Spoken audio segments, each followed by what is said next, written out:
Thank you, ladies and gentlemen. During my speech, I will rebut the four arguments that we have heard from the opposition side today. The first one being, pollution quota trading does not allow true pollution decrease.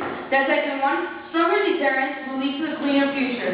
The third one, emissions are not a global issue. And the fourth one, if you break it, you buy it.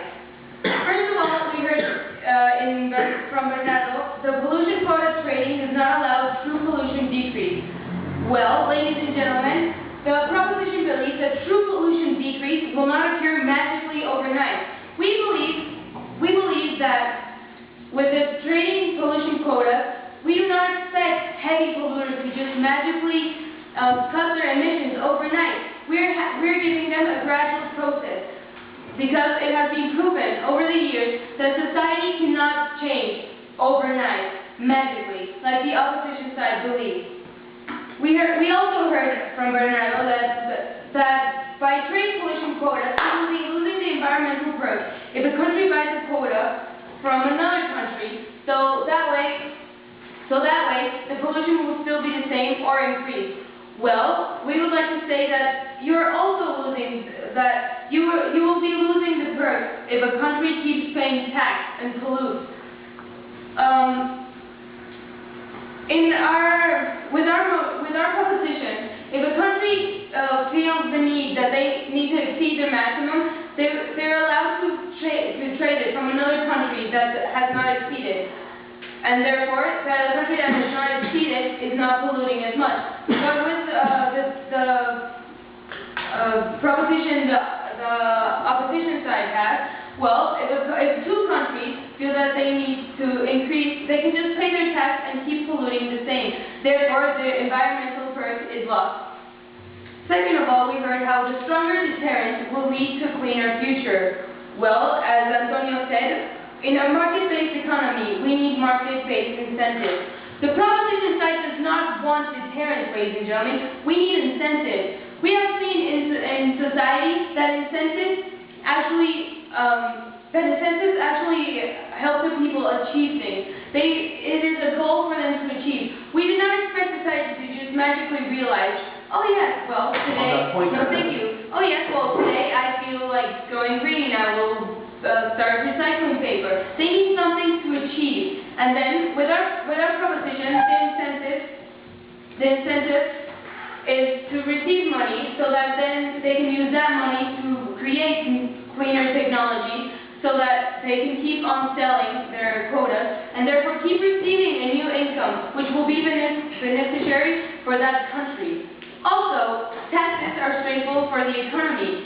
And since they are that stressful to the economy, ladies and gentlemen, a lot of countries will not want to take part in what the opposition side has said. Yes. And what's the point in participating in your motion, which actually does not allow, which is actually not creating non-pollution environments?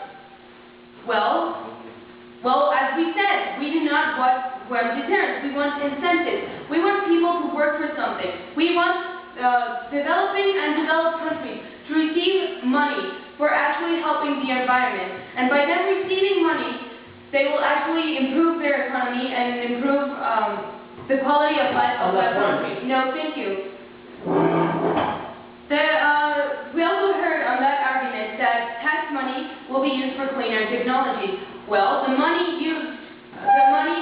new income given from selling a quota will also be used to develop new technology or for whatever the country needs it to be. But in the long run, these countries will want to develop new technologies, greener technology, so that they can lower their emissions and therefore keep receiving this income to improve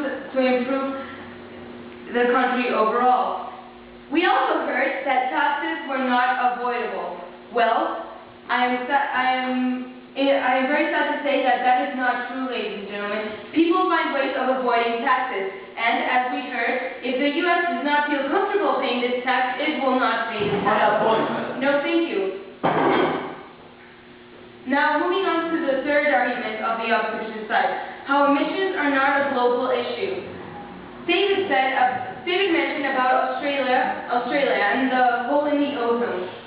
Well, he said that since it's happening in Australia, and it's Australia that has a hole in the ozone, that it does not affect everybody else. Well, ladies and gentlemen, I think that if the polar caps melt, it does affect us all. Then also, he started contradicting his whole argument, mentioning that the acid rain in China affects Japan, Russia, and also Australia. Well, if it's the acid rain in China affecting these other countries, that does make it global, ladies and gentlemen. And then also he said that he ended that argument by saying that if China goes overboard, it affects everybody else, which again is global, ladies and gentlemen. So that argument on the opposition side has no value. No, thank you. The fourth and final argument on the opposition side was if you break it, you buy it. They said that if a country buys quota, they will feel the need to pollute. That if they buy quota and they feel that they have enough quota left over, that they will keep polluting. Well, the proposition side believes that the country will only buy enough quota so that their industry and their economy does not suffer. It will not buy billions, it will not buy a lot of quotas because one, it's a waste of money, and two, why would they need that much quotas if their industry and their economy is not suffering? And also, we heard also that listen to this argument and a point of information made by Bernardo that that the proposition side is making countries pay in order to pollute. Well, that is exactly what they're doing as well. If they're having a tax and they're paying that tax to keep polluting, that is paying to pollute. And also, eventually, polluting will become too expensive for a country. That's why we believe that that the country will not feel a need to pollute and buy a lot of quotas. So then, a country, and also, since it will become too expensive for a country to pollute, and the country will want the extra income to develop these new technologies, and also keep the income coming so that they can keep developing their infrastructure and their technologies to develop a cleaner world. The European Union emissions trading scheme reduced companies' emissions by 7% in only the pilot stage, ladies and gentlemen. And also, the 1990 Clean Air Act amendment, it also worked. And another example is the Chicago Climate Exchange. Since trading began in 2003, it has grown to include over 90 companies, and this was stated in 2005. Such schemes have been successful, and therefore there is good reason to believe we can establish these trading pollution quotas on a global scale, and it will work. It is on the grounds of the importance of incentives, efficiency, and how trading pollution quotas is a solution for developing and developed quotas that I beg you to propose this motion. Thank you.